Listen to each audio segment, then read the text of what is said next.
ஞானானந்தமயம் தேவம் நிர்மலஸ்படிகாகிருதிம் ஆதாரம் சர்வ வித்யானாம் ஹயக்ரீவம் பாஸ்மகே. நமஸ்காரம்.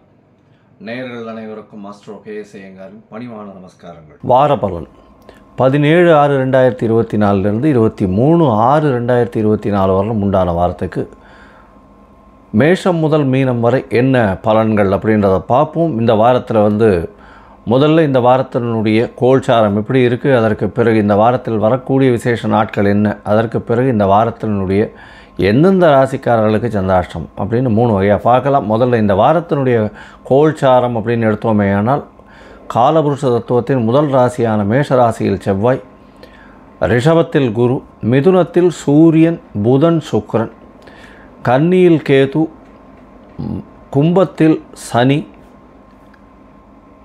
மீனத்தில் ராகு. இந்த மாதிரி இந்த வாரம் அமைஞ்சிருக்கு. இந்த வாரத்தில் 19/6/2024 அப்படின்னு பிரகாரம், அதாவது வாக்கிய பஞ்சாங்க பிரகாரம் சனி பகவான் வக்ரகதி அடைகிறார். சதயம் 3ஆம் பாதத்திலிருந்து வக்ரம் ஆரம்பம் அப்படின்னு சொல்லக்கூடியது, அதாவது ரெட்ராகேஷன் சொல்லக்கூடியது, திரும்புகிறார் அப்படின்ற மாதிரி சொல்லுவாள். இந்த வாரத்தில் சந்திர பகவான் சித்ரா நட்சத்திரம் கன்னியா ராசியிலிருந்து உத்திராட நட்சத்திரம் தனுசு ராசி வரலும் போகிறார். தனுசு ராசினா உத்திராட நட்சத்திரம் 1ஆம் பாதம் வரலும். அதனால் கன்னியா ராசியில் ஆரம்பித்து, கன்னியா ராசின்றது சித்ரா நட்சத்திரம் 2ஆம் பாதம் முடிகிற நேரத்தில் தான் ஆரம்பிக்கிறார் கிட்டத்தட்ட இந்த வாரத்தை. துலாம், விருச்சிகம், தனுசு இந்த 4 ராசிகள்லேயும் ட்ராவல் பண்ணுறார். இந்த வாரத்தில் வர்ற விசேஷ நாட்கள் அப்படின்னு பார்க்கணுமே ஆனால் இந்த வாரத்தில் ஏகாதசி, இது ஒரு பெரிய விசேஷம், வைணவர்களுக்கு உண்டான ஒரு பெரிய ஏற்றமான காலம். இது என்ன எண்ணிக்கை அப்படின்னா 18ஆம் தேதி ஏகாதசி வருது. அதாவது எப்பொழுதுமே சர்வ ஏகாதசி அப்படின்றது 18ஆம் தேதி எண்ணிக்கை தான் இருக்குது. இருந்தாலும் ரொம்ப கம்மியான வினாழிகை இருக்குது ஏகாதசி. அதனால் ஏகாதசி சூரிய உதயம் ஆகும்போதே ஆகிறதுனால ரொம்ப விசேஷம். அதனால் அதைத்தான் ஏகாதசின்னு எடுத்து பண்ணணும். இந்த வாரத்தில் பார்த்தேனால் 19ஆம் தேதி அன்னைக்கு பிரதோஷ விரதம் இருக்கணும். அதாவது கஷ்டங்கள் நீங்குவதற்காக, எல்லா விதமான வெற்றிகளும் வர்றதுக்காக சிவபெருமானை வேண்டி அன்றைக்கி ஃபாஸ்டிங் இருக்கிறது அப்படின்றது ஒரு பெரிய விசேஷம். இந்த வாரத்தில் பார்த்தேனால் 21/6/2024 ஜேஷ்டாபிஷேகம் ஸ்ரீரங்கம் ரங்கநாதருக்கு கேட்ட நட்சத்திரம், ஆனி மாத கேட்ட நட்சத்திரம் ஜேஷ்டாபிஷேகம்னு சொல்லக்கூடியது ரொம்பவும் விசேஷம். இந்த வாரத்தில் 22ஆம் தேதி அன்னைக்கு பௌர்ணமி, சூரியனும் சந்திரனும் 180 பாகைகள் இருக்கிறது. அது ஒரு பெரிய விசேஷம். 180 பாகைன்னா மீனத்திற்கு வரும்போது அது ஒரு பெரிய ஏற்றத்தை கொடுக்கக்கூடிய காலகட்டமாக, அதாவது தனுசுக்கு வரும்போது ஏற்றத்தை கொடுக்கக்கூடிய காலகட்டமாக அமையும். ஏன்னா சூரியன் இப்போது மிதுனத்தில் இருக்கார், சமசப்தம்னு சொல்லக்கூடிய தனுசுக்கு வரும்போது சந்திரன், அது பௌர்ணமி யோகத்தை கொடுக்கக்கூடிய காலகட்டம். 23ஆம் தேதி பார்த்தோம்னா அவமாகம் அப்படின்னு போட்டிருக்கோம். அவமாகம் அப்படின்னா என்ன அப்படின்னா 3 நட்சத்திரங்களோ 3 திதிகளோ ஒரே நாளில் வர்றத அவமாகம்னு சொல்லுவோம். இன்றைக்கி பார்த்தோம்னா அந்த 23ஆம் தேதி இன்றைக்கி பார்த்தீங்களே ஆனால் அவமாகம் திதியில் வருது. பிரதமை திதி சூரியன் உதித்த உடனே இருந்து ரொம்ப வினாழிகைகள் ரொம்ப கம்மியாக இருக்குது. ஒரு 30 நிமிஷம் கூட இல்லை. அந்த அன்றைக்கி 6:30 மணியோடு பிரதமை முடிஞ்சு விடுறது. த்விதியை 54-55 நாழிகை இருக்கும். அதனால் அடுத்த நாள் காத்தால் சூரிய உதயத்துக்கு முன்னாடியே த்விதியை முடிஞ்சிடும். அடுத்த நாள் காத்தால் சூரிய உதயம் ஆரம்பிக்கிறதுக்கு முன்னாடி பார்த்தோம்னா திருத்தியை வந்துடும். அப்படி இருக்கும் பொழுது 3 திதிகள் வர்றதுனால இதை அவமாகம் அப்படின்னு சொல்கிறது. இந்த அவமாகத்தில் பொதுவாகவே நல்ல காரியங்கள் செய்ய மாட்டாள். இப்போ நல்ல விசேஷ காரியங்கள், சுப காரியங்கள் செய்கிறத தவிர்த்துருவோம். அதுதான் அவமாகத்தில் ரொம்பவும் முக்கியமான விஷயம். சரி, இந்த வாரத்தில் எந்தெந்த ராசிக்காரர்களுக்கு சந்திராஷ்டமம்னு பார்ப்போம். சந்திராஷ்டமத்தை பார்க்கும்பொழுது இந்த வாரத்தில் மீன ராசிக்காரர்களுக்கு சந்திராஷ்டமம், மேஷ ராசிக்காரர்களுக்கு சந்திராஷ்டமம், ரிஷப ராசிக்காரர்களுக்கு சந்திராஷ்டமம். இந்த 3 ராசிக்காரர்களுக்கும் சந்திராஷ்டமம் இருக்குது. சந்திராஷ்டமம்னா நீங்கள் பிறந்த ராசிக்கு 8ஆம் இடத்துல, அதாவது பிறந்த ராசியிலிருந்து இன்றைய கோச்சார ராசியில் சந்திர பகவான் 8ஆம் இடத்துல மறைந்து இருக்கக்கூடிய காலகட்டத்தை சந்திராஷ்டம காலம்னு சொல்கிறோம். இந்த சந்திராஷ்டமத்தினால என்ன ஆகும்னா, மதிகாரகன் மயங்கி இருக்கும் பொழுது கண்டிப்பாக மதி கெடக்கூடிய வாய்ப்பு, தவறான முடிவுகள் எடுக்கக்கூடிய வாய்ப்புகள் அதிகம். அதனால் புதிய முயற்சி வேண்டாம், வெளியூர் பிரயாணம் வேண்டாம், வெளிமாநில பிரயாணம் வேண்டாம்னு சொல்கிறோம். ஒருவேளை பண்ண வேண்டிய கட்டாயத்தில் இருந்தால் சந்திர பகவானுக்கு உண்டான எளிய பரிகாரம்னு சொல்லக்கூடிய ஒரு 1/2 டம்ளர் பசும்பால் வந்து அருகில் இருக்கக்கூடிய விநாயகர் கோவிலில் கொடுத்துட்டு போகிறதும், திருமஞ்சனத்துக்கு அதாவது அபிஷேகத்துக்கு கொடுத்துட்டு போகிறது பெரிய ஏற்றத்தை மாற்றத்தையும் கண்டிப்பாக கொடுக்கும்.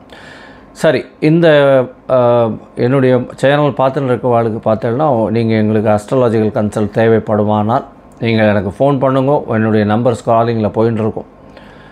மொபைலில் ஃபோன் பண்ணுங்க. உங்களுடைய date, time, place of birth, உங்களுடைய நேம், பேரண்ட்ஸனுடைய நேம் அனுப்புங்க. முதல்ல நான் சந்தி என்ன இருக்குது, அதாவது சந்திரனுடைய சந்தி என்ன இருக்குது, என்ன நட்சத்திர பாதத்தில் இருக்கார் அப்படின்றத பார்த்து வெரிஃபை பண்ணிவிட்டு, லக்ன சந்தி இருக்கா, ராசி சந்தி இருக்கா, ராசியில் பாத சந்தி இருக்கா, நட்சத்திரத்தில், இது எல்லாத்தையும் பார்த்து வெரிஃபை பண்ணிவிட்டு, உங்களுக்கு உண்டான எளிய பரிகாரம் என்ன, இன்றைய கோச்சார நிலைமையில் என்ன இருக்குது, எப்படி இருக்குது, மெதுவாக செல்லக்கூடிய கிரகங்களுடைய விளைவு என்னன்றது எல்லாத்தையும் பார்த்துட்டு, உங்களுடைய தசாபுக்தி அந்தரம் சூக்ஷ்மம் எப்படி இருக்குன்றதையும் பார்த்துட்டு, இன்றைய காலகட்டத்தில் என்ன எளிய பரிகாரம் பண்ணலாம்ன்றதையும் சொல்கிறேன். அதற்குண்டான கட்டணம் என்னன்றதையும் போடுறேன். அந்த கட்டணத்தை கட்டிட்டு நீங்கள் வந்து அப்பாயின்மெண்ட் எடுத்துக்கோங்க. சரி, இப்போ மேஷம் முதல் மீனம் வரை 17/6/2024 23/6/2024 வரலும் உண்டான வாரத்திற்கு என்னன்னு பார்ப்போம். மேஷம், அஸ்வினி, பரணி, கிருத்திகை இந்த 3 நட்சத்திரம் 9 பாதங்களை கொண்ட ராசி. ராசியின் அதிபதி செவ்வாய் பகவான் ஆட்சி பெற்றிருக்கிறது பெரிய விசேஷம்.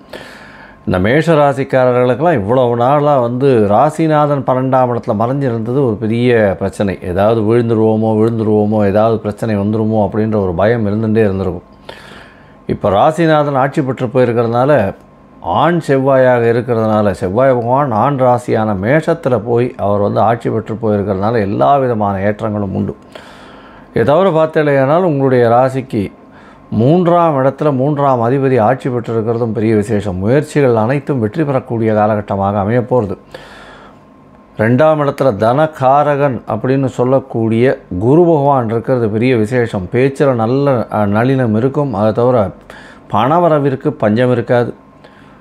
பணம் வரவு நல்லபடியாக இருக்கும். குடும்பத்தில் நல்ல ஏற்றம் இருக்கக்கூடிய காலகட்டமாக இருக்கும். 3ஆம் இடத்துல இருக்கக்கூடிய சுக்கிர பகவானும் சரி, புத பகவானும் சரி நல்ல ஒரு ஏற்றத்தை கொடுக்கக்கூடிய காலகட்டமாக இருக்கும். உங்களுடைய சப்தமாதிபதி 3ஆம் இடத்துல இருக்கிறதுனால எதிர்பாலினத்தவர் மூலியமாக நல்ல ஒரு ஏற்றம் கிடைக்கும். பார்ட்னர்ஷிப் பிஸ்னஸில் பெரிய ஏற்றம் கிடைக்கக்கூடிய காலகட்டமாக அமையப்போகிறது.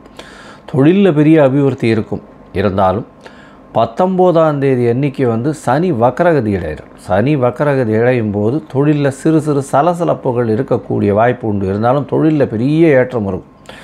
சனி பகவான் வந்து கிட்டத்தட்ட ஒரு 140 நாள் வக்கரகதியிலிருந்து வரார். அது வக்கரகதி ஆறார். அதனால் வந்து இந்த காலகட்டம் கொஞ்சம் சலசலப்பு இருக்கக்கூடிய வாய்ப்பு உண்டு. இருந்தாலும் தொழிலில் ஏற்றம் தான் இருக்கும். உங்களுக்கு கவலைப்பட தேவையில்லை.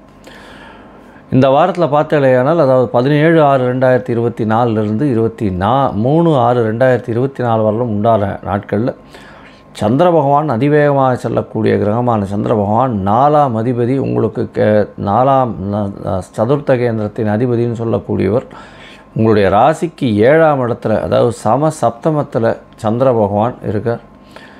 இந்த 7ஆம் இடத்துல இருக்கக்கூடிய சந்திர பகவான் 19ஆம் தேதி காலத்தால் ஒரு 11 மணி வரலும் இருக்கக்கூடிய காலகட்டமாக இருக்குது. இதனால் பார்த்தேனால் 4ஆம் அதிபதி 7ஆம் இடத்துல இருக்கிறது, ஒரு கேந்திராதிபதி இன்னொரு கேந்திரத்தில் இருக்கிறது பெரிய விசேஷம். 7ஆம் இடத்துல இருக்கக்கூடிய சந்திர பகவானை பொறுத்தவரையும் நல்ல ஒரு ஏற்றம் கிடைக்கக்கூடிய காலகட்டம். பார்ட்னர்ஷிப் பிஸ்னஸில் பெரிய ஏற்றம் கிடைக்கும். எதிர்பாலினத்தவர் மூலியமாக நல்ல ஒரு ஏற்றம் கிடைக்கக்கூடிய வாய்ப்பு, நண்பர்கள் மூலியமாக நல்ல ஒரு ஏற்றம் இருக்கும். இந்த வாரம் பார்த்தேனால் உங்களுடைய ராசிக்கு 8ஆம் இடத்துல சந்திர பகவான் போகிறார். அது வந்து 19ஆம் தேதியிலிருந்து 21ஆம் தேதி காலை அதாவது மாலை 7:30 மணி வரலும் இருக்கக்கூடிய காலகட்ட சந்திராஷ்டமம்னு சொல்கிறோம். புதிய முயற்சிகள் வேண்டாம், வெளியூர் வெளிமாநில பிரயாணம் வேண்டாம்னு சொல்கிறோம்.